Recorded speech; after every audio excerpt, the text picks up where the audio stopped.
Halo sahabat Indo Newspaper. Oke, kabar yang lagi-lagi cukup amsyong. Yang pertama datang dari Rumah Sakit Indonesia di Gaza guys, dimana setelah di warning kemarin, di ultimatum sama Israel agar segera dikosongkan dalam waktu 4 jam saja. Kini kabarnya Rumah Sakit Indonesia pun telah menjadi markasnya tentara Israel guys. Cukup amsyong.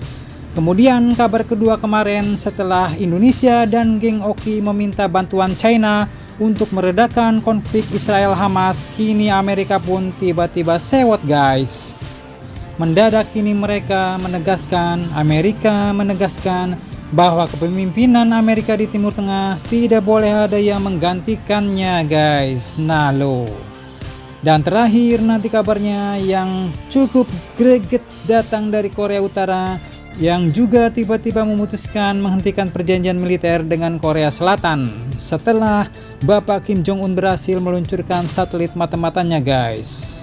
Nah, semakin lama semakin tegang. Lantas kini bagaimanakah kabarnya Rumah Sakit Indonesia yang telah menjadi markas Israel, Amerika yang tiba-tiba sewot, dan Korea Utara yang tiba-tiba menghentikan perjanjian militer dengan Korea Selatan? Apakah yang bakal Korea Utara lakukan kepada Korea Selatan tersebut? Apakah akan tercipta front tempur baru? Penasaran beritanya? Cus, tanpa banyak bicara, mari kita bahas berita lengkapnya satu persatu guys. Oke, kabar pertama datang dari Rumah Sakit Indonesia yang kini akhirnya dikuasai oleh militer Israel guys. Seperti video admin kemarin, Israel kemarin pun telah mengultimatum, mewarning para staf dan pasien di Rumah Sakit Indonesia agar segera mengosongkan area tersebut dalam waktu 4 jam saja guys. Dimana kalau tidak dilakukan maka mereka pun memperingatkan bakal menggempur rumah sakit tersebut secara frontal. Dan akibat warning itu evakuasi total pun langsung dilakukan. Dan kini kabar amsyongnya tentara militer Israel pun telah menjadikan Rumah Sakit Indonesia sebagai markas militer mereka guys. Markas militer IDF. Hal ini pun disampaikan langsung oleh Sarbini Abdul Murad, seorang kepala Presidium Mercy, yang menyampaikan kepada media Tirto melalui sambungan telepon bahwa Rumah Sakit Indonesia berhasil diduduki oleh Israel setelah dikosongkan pada Rabu 22 November 2023 kemarin guys. Dan lanjut ia pun juga mengungkapkan bahwa kini beberapa tentara Israel pun terlihat ada yang duduk-duduk dan ngopi-ngopi santai. Ujar Sarbini, kepala Presidium Mercy ini guys. Nah, cukup amsyong. Artinya warning kemarin merupakan dalil Israel ingin menguasai wilayah rumah sakit yang didirikan oleh hasil sumbangan dari warga-warga Indonesia ini guys. Dan secara tidak langsung, ya ini artinya Israel telah menyerang martabat dan rakyat dan pemerintah Indonesia guys. Kemudian selain itu, kepala Presidium Mercy ini juga menegaskan bahwa tuduhan terowongan Hamas yang dilontarkan oleh pasukan IDF di Rumah Sakit Indonesia hanyalah fitnah tak berdasar. Dan beliau juga mengatakan bahwa cara seperti ini sudah pernah dilakukan di rumah sakit lainnya di Gaza. Kalau di Rumah Sakit Al-Shifa, mereka menyelundupkan senjata dan memfitnah rumah sakit tersebut menjadi gudang senjata. Mudah-mudahan Rumah Sakit Indonesia tidak dituduhkan demikian, ujar Sarbini Abdul Murad, kepala Presidium Mercy ini guys. Nah, kini pertanyaannya, lantas bagaimana tanggapan pemerintah Indonesia soal Rumah Sakit Indonesia yang kini menjadi markasnya Israel? Mari kita tunggu saja berita selanjutnya guys.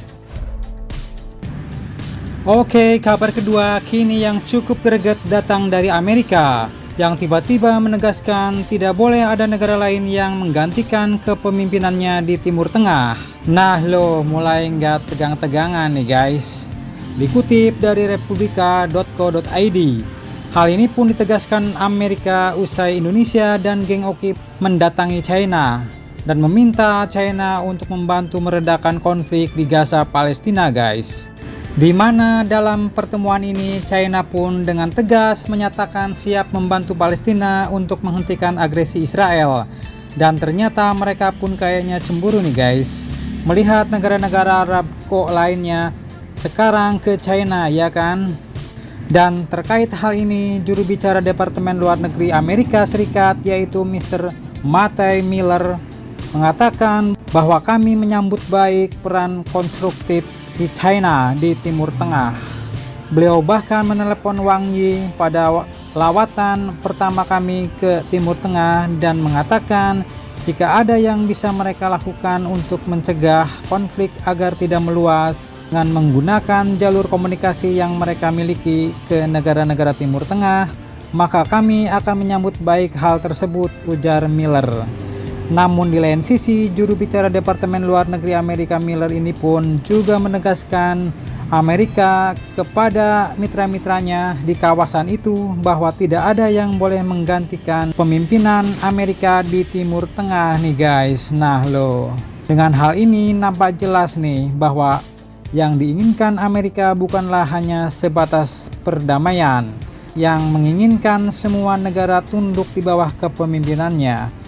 Apakah China sebagai salah satu negara adidaya dunia nantinya bakal dapat mengganti posisi Amerika di Timur Tengah? Mari kita nantikan saja berita terbarunya guys.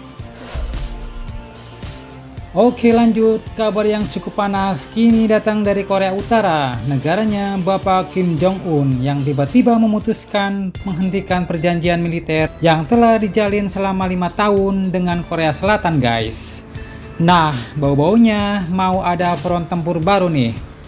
Dikutip dari banyak sumber berita berikut, pada Kamis 23 November ini, Korea Utara pun mengatakan bahwa pihaknya telah menangguhkan perjanjian berusia 5 tahun dengan Korea Selatan yang dulu disepakati untuk menurunkan ketegangan militer di semenanjung Korea.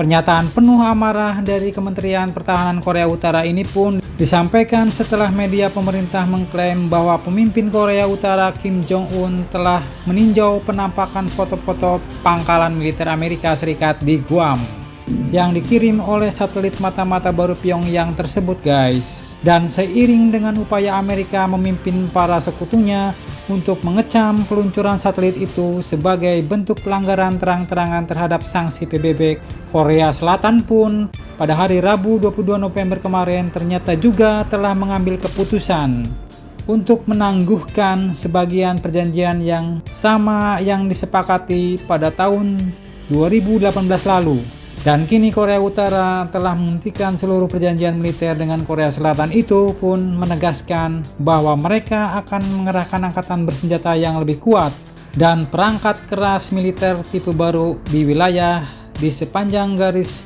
demarkasi militer guys. Dimana artinya Korea Utara pun akan mengerahkan pasukan dan senjata-senjata tempurnya ke daerah zona area bebas senjata mereka guys. Nah loh, semakin lama semakin tegang.